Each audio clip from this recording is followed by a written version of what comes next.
Bon, eh bien, salut à tous les amis, c'est le Gros Dino. J'espère que vous allez bien. Et nous voici donc repartis pour une nouvelle vidéo des actus de la semaine.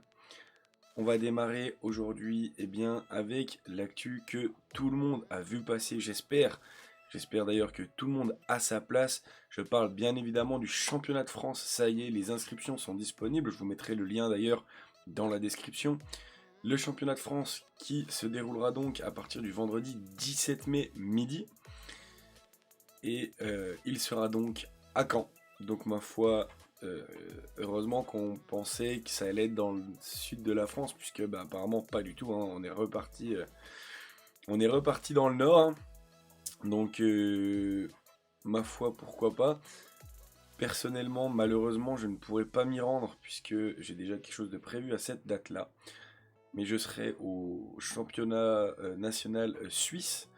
Donc, ma foi, je vais essayer d'avoir des informations supplémentaires sur ce championnat-là quand elles tomberont.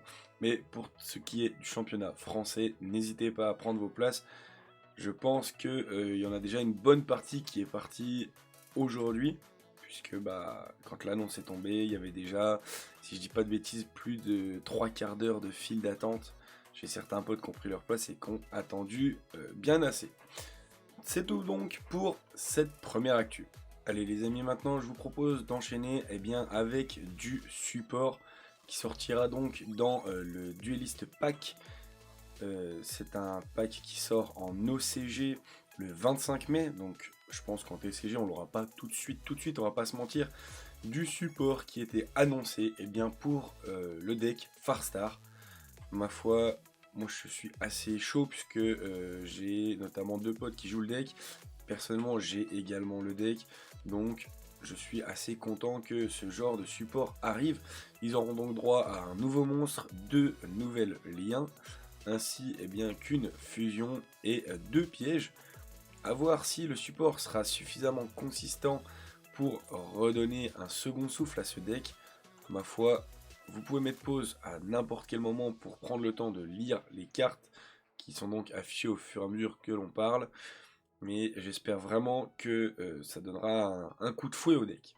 Je vous propose d'enchaîner maintenant avec les résultats du WCQ de Lyon de la semaine dernière, puisque personnellement j'y étais et c'est un tournoi qui a été remporté par Jérémy Bay, puisqu'il a fini premier avec son deck Flunder. Jérémy Bay qui était déjà présent lors du WCQ de Besançon, il avait fini 6ème juste devant mon ami Lionel. D'ailleurs, ils se sont affrontés dans la dernière ronde. Donc en vrai, c'est un homme qui enchaîne les tops, puisque, si je dis pas de bêtises non plus, il me semble que c'est le champion actuel de la Suisse. Donc c'est un très très bon joueur. À savoir que le WCQ de Lyon était donc organisé par le Coin des Barons, qu'on était plus de 350 joueurs. Donc franchement, c'est plutôt une très très belle performance. À l'heure où je vous parle, je n'ai pas d'accès à des potentielles répartitions de decks. Donc en espérant que ça sorte assez rapidement, si jamais il y en a. À savoir que pour ma part, le tournoi ne s'est pas spécialement bien passé. Dans les premières rondes, j'affronte de la méta, Branded et Snake Eyes. Les deux decks, écoutez, j'arrive à gagner sans spécialement de problème. Et derrière, allez savoir pourquoi, je commence à affronter Hero qui me fait perdre simplement. Alors c'était incroyable. Derrière, j'affronte un Headlish. Je pensais pas du tout voir ça, ce genre de tournoi. Et après, je pars dans les tables assez sombres. Donc bon, très mal passé pour moi. Mais après, je ne regrette pas d'y être allé. Pour ce qui est de l'Orga, après c'était leur premier WCQ.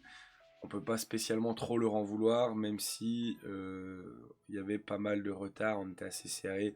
Mais je pense que pour un premier WCQ, ça aurait clairement pu être pire, donc en vrai, ça va. Bon, et bien les amis, je vous propose de terminer ces actus par les tournois qui auront lieu ce week-end. Par chez nous, nous avons donc le WCQ de Calais qui donc est organisé par la Caverne du Jeu. Je vous affiche l'intégralité des renseignements. On voit donc que c'est un tournoi où il y aura approximativement 300 participants d'attendus, donc c'est plutôt pas mal.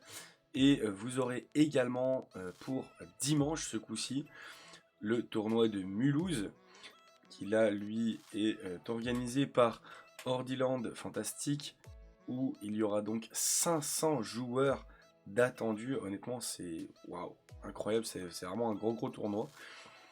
Donc ma foi, eh bien si vous ne savez pas quoi faire de vos week-ends, vous avez donc ces deux gros events qui sont à votre disposition. C'est tout les amis pour ces actus de la semaine. On se dit à la semaine prochaine. Allez, ciao!